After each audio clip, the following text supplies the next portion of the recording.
जय हिंद। जैसा कि हम लोग भैया चल रहा है बीएससी सेकेंड ईयर का एग्ज़ाम। बीएससी सेकेंड ईयर में फोर्थ सेमेस्टर का एग्ज़ाम। फोर्थ सेमेस्टर एग्ज़ाम में आपका भैया 25 तारीख को फिजिक्स का एग्ज़ाम हो चुका है। 25 को फिजिक्स को हुआ, अब बारी है 8 तारीख को हमारा है केमिस्ट्री का एग्ज़ाम। तो केमिस्ट्री का एग्ज़ाम है तो कुछ इम्पॉर्टेंट क्वेश्चन लेकर के आप लोग के लिए हाजिर हैं, जो आपके एग्जामिनेशन हॉल को सुदृढ़ बनाएंगे। मतलब आपके उस 2 घंटे को सफल बनाएंगे। उस 2 घंटे में आप अच्छा कुछ कर पाएंगे। इसलिए हम कुछ इम्पॉर्टेंट क्वेश्चन को लेकर के आए हुए हैं आपको और आपके लिए, जिसको आप देखिए और क्वेश्चन को एग्जाम कीजिए, क्वेश्चन को नोट कीजिए और तैयार कीजिए। ठीक, तो टाइम को बिना वेस्ट किए आइए देखा जाए कौन कौन से क्वेश्चन हैं। ठीक, तो जैसा कि हमारा आपका प्यारा सा चैनल लक्ष्य अकेडमी, तो रात के 10:30 बजने वाले हैं। देखिए आपका पहला क्वेश्चन क्या है, बहुत इंपॉर्टेंट क्वेश्चन है। What is de Broglie equation? What is de Broglie equation? मतलब डी ब्रागली इक्वेशन है क्या? डी ब्रागली इक्वेशन आप लोगों ने पढ़ा होगा, del two psi upon del x square plus del two psi upon del y square plus del two z और del two psi upon del z square plus 8 pi square m e minus v upon का h square psi is equal to 0। ये आपका था क्या, de Broglie equation. एक minute, ये आपका तो था श्रोडिंगर में। ये आपका था किसमें? श्रोडिंगर में। डी ब्रागली वाले में क्या था आपका? डी ब्रागली इक्वेशन क्या था? लेमडा बराबर h upon m u. Lambda बराबर क्या था? De Broglie equation h upon m u था। उसमें आप क्या करते थे, मानते थे कि मान लो हमारा कोई फोटान है, उस फोटान की एनर्जी ई बराबर एच न्यू मान लेते थे, और उसका अगर कोई मास हो, मान लीजिए मास एम हो, तब उसकी एनर्जी क्या हो जाती थी? ई बराबर एम सी स्क्वायर। दोनों इक्वेशन को हम इक्वेट कर देते थे तो एक नया इक्वेशन बनता था। फिर कहते थे कि मान लो हमारा फोटान क्या है, हमारा फोटान स्पेसशिप में है, तो वो वहाँ पर वेलोसिटी ऑफ लाइट की स्पीड से मूव करेगा। मीन्स वहाँ पर फोटान की वेलोसिटी कितना हो जाएगी? सी हो जाएगी। तब वहाँ से हम क्या करेंगे? मोमेंटम निकालेंगे। मोमेंटम आपका क्या होगा? मोमेंटम बराबर पी बराबर एम इंटू सी हो जाएगा। और यहाँ से हम क्या करेंगे? पी की वैल्यू को वहाँ पुट कर देंगे और हमको क्या मिल जाएगा?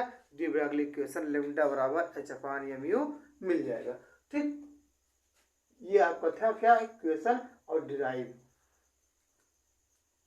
What is de Broglie equation? Derive de Broglie equation. तो डी ब्रागली अगर इक्वेशन अकेले पूछता है, फिलहाल ऐसा अकेले पूछेगा नहीं, इसके डेरिवेशन को ही पूछेगा। तो पहले आपको डी ब्रागली इक्वेशन क्या है उसको बताना है। उसमें कौन कौन सी चीजें क्या है, लेमडा क्या है, वेवलेंथ है, एम क्या है, मास है, तो हर एक चीज को बताना है। फिर उसके बाद डेरिवेशन की चर्चा करना है। अगला क्या है? Short note, right short note on following. मतलब कुछ आपके इंपॉर्टेंट क्वेश्चन दिए गए, उन पर आपको शॉर्ट नोट लिखना है। कौन कौन से? हाइगेंसबर्ग अनसर्टेनली प्रिंसिपल और significance of psi and psi square. ठीक, significance of psi and psi square हो गया। क्वांटम नंबर आर Pauli, Hund's multiplicity rule. Hund's multiplicity rule बहुत आसान है। पेयरिंग ऑफ इलेक्ट्रॉन आप लोगों ने पढ़ा होगा। पेयरिंग ऑफ इलेक्ट्रॉन कब करते हैं? जब हमारा उस ऑर्बिटल में एक एक इलेक्ट्रॉन सभी में हो जाएंगे, फिर उसके बाद पेयरिंग ऑफ इलेक्ट्रॉन स्टार्ट होगी। ब्लैक बॉडी रेडिएशन उसके बाद है। उसके बाद आपका प्लांक्स रेडिएशन लॉ है। फोटो इलेक्ट्रिक इफेक्ट, प्रकाश वर्धित प्रभाव हिंदी बोलते हैं। जब आपका कोई प्रकाश किसी मेटल पर पड़ता है तो उसमें से क्या होते हैं? फोटो इलेक्ट्रॉन इजेक्ट होते हैं, जिनके कारण हमारी क्या होती है? फोटो करंट निर्मुक्त होती है, तो निकलती है। तो वही बात इसमें एक्सपेरिमेंट में लिखना है। फोटो इलेक्ट्रिक इफेक्ट क्या था?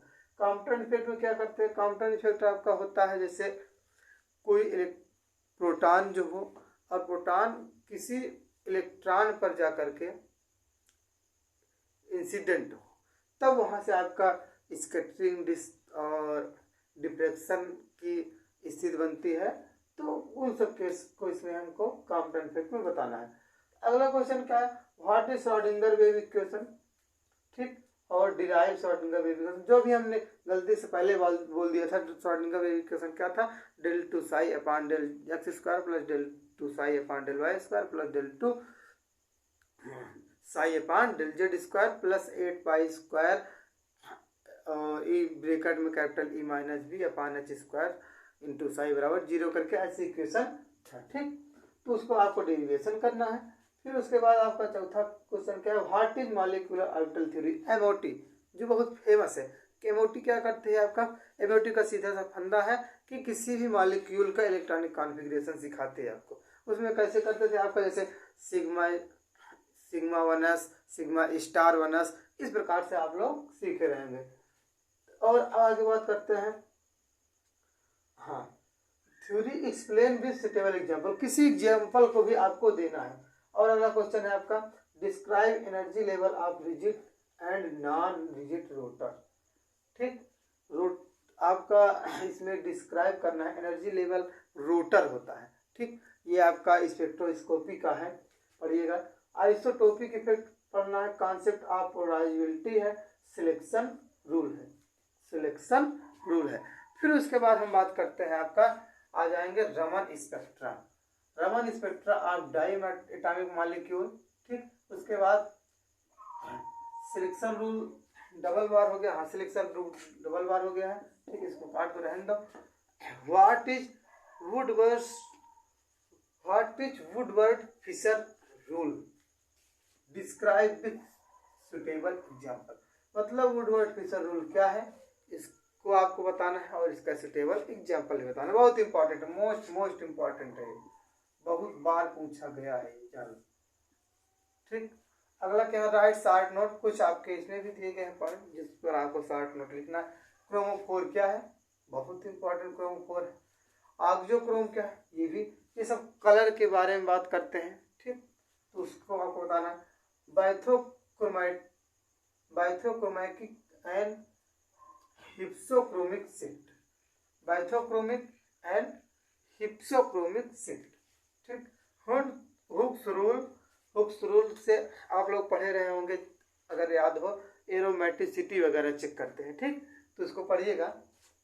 और अगला फिंगरप्रिंट रीजन, फिंगरप्रिंट रीजन आपको देखना है। फिर उसके बाद क्या है, what is shielding and deshielding effect, what is shielding and deshielding effect, ये सब आपका शायद एनएमआर और एचएमआर का क्वेश्चन है, ठीक। तो देखिएगा। अगला क्वेश्चन है कपलिंग कांस्टेंट, कपलिंग कांस्टेंट आपको तैयार करना है। स्पिन कपलिंग बहुत इंपॉर्टेंट है। Application of IR, UV and NMR spectra, IR UV मतलब अल्ट्रावायलेट, और NMR आपका जो होता है, जैसे कुछ लोग NMRI वगैरह कराते हैं, कोई भी शरीर में अगर पूरा जांच कराना हो तो उसको NMRI कराते हैं, तो वहाँ पर आपका NMR का स्पेक्ट्रोस्कोपी का यूज होता है। क्रोमेटोग्राफी क्या होता है, क्रोमेटोग्राफी क्या होता है, क्रोमेटोग्राफी एक आपका पेपर होता है।